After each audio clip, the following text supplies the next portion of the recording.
Need to change your phone number on your account? Today I'll guide you through the simple steps to update your phone number. Let's get started. First, open up your Facebook app on your mobile device. Once you are logged in, tap on the menu icon in the top right corner, the three horizontal lines on the mobile app. Then scroll down and tap on Settings and Privacy. Then, in Settings menu, tap on Settings on the mobile app. Once you tap it, you will get to see Account Center. Please click on See More in Account Center for further process. Now, please click on Personal Details.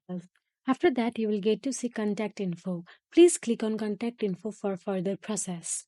Here, you can add new contact. Please click on Add New Contact and add mobile number. Then please enter your new phone number in the provided field. After entering your new phone number, tap on Save Changes or Next to confirm the change. Then a confirmation code will be provided to your number. Please enter it and then move forward next. After that, you have successfully added your number to the account selected. Please select on close and you can see two numbers available there. If you want to delete one of them, then you can easily delete them.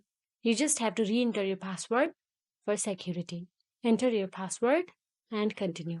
And you have deleted your previous number will be pop up on your screen and there will be only one number available. Now you have successfully updated your phone number on Facebook. Now your account is up to date with your current contact information. If you found this tutorial helpful, please like and subscribe this channel. Thank you.